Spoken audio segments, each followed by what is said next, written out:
In the middle of a World Cup, at the peak of global attention, one test result erased everything. No injury, no suspension warning, no gradual decline, just a piece of paper, and a career that collapsed overnight. Diego Maradona was not just a footballer. He was a symbol. To Argentina, he represented defiance. To Naples, he represented salvation. To football, he represented genius without permission. By the early 1990s, Maradona was already a legend. World Cup winner, league champion. A player whose influence extended far beyond the pitch. He was also controversial. His career had been shaped by extremes, brilliance and chaos, adoration and scrutiny. By 1994, many believed his best years were behind him. But what happened next wasn't a slow fade. It was immediate. Maradona's peak came years earlier. The 1986 World Cup had defined him.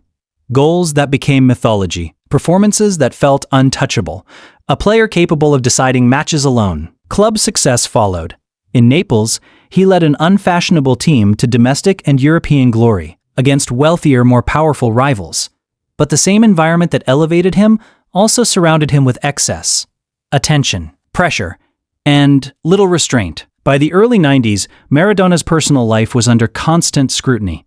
Fitness issues, conflicts with authorities, public battles with football institutions. Still, when Argentina qualified for the 1994 World Cup, he was called back.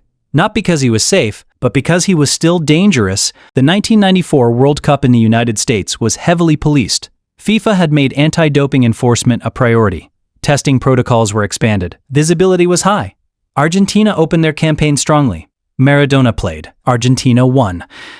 After one group stage match, Maradona was selected for routine drug testing. This was not unusual. Players were tested regularly during tournaments. He walked off the pitch smiling, celebrating with the camera. Within hours, everything changed.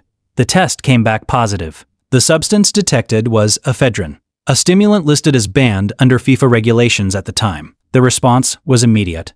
Maradona was removed from the tournament, suspended from competition. Argentina continued without him. There was no appeal window that mattered. One test, one result, and the World Cup was over for him.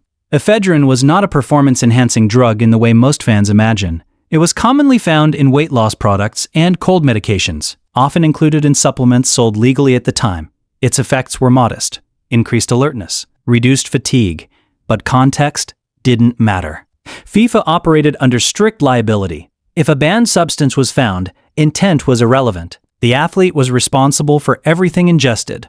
Maradona argued the substance came from a supplement, not from an attempt to cheat. His camp claimed he was given a product without full disclosure, that he had not knowingly taken a banned drug. But under the rules, that distinction carried no weight. Supporters questioned the severity. They pointed out that the substance was not a classic performance enhancer, that the dosage was low. That enforcement had become unusually strict. Critics argued the rules were clear, that responsibility lay entirely with the player. The timing fueled debate. This was the World Cup, the biggest stage in football. Some believed enforcement was intentionally rigid to send a message, that FIFA wanted to demonstrate control after years of criticism. Others believed Maradona was targeted because of his past, not protected because of his fame. The truth sat somewhere uncomfortable. The test stood, the rules were enforced, but the interpretation was never settled. Argentina lost more than a player. They lost their focal point. Their campaign unraveled. They exited the tournament early. Maradona's international career ended that day. There was no farewell match, no controlled exit. Sponsorships suffered. Public perception shifted. Within hours, the narrative changed from legend to liability. Media coverage turned cold. The image of Maradona celebrating on the pitch was replayed endlessly, now framed as irony. The collapse was immediate and irreversible. FIFA stood firm. They emphasized consistency. Rules applied equally, regardless of status. The decision was framed as procedural, not personal. Maradona disagreed publicly. He accused authorities of betrayal, of hypocrisy, of protecting the sport's image over its players. This clash mattered. It wasn't just about one test. It was about control. Who governed football? Who bore responsibility? And how little room there was for nuance once the process began. Maradona returned to club football briefly, but the damage was done. Physically, he struggled. Institutionally, Trust was broken. Opportunities diminished. Scrutiny intensified. The failed test became a permanent reference point. Not the totality of his career, but the punctuation mark. Everything after was framed as aftermath.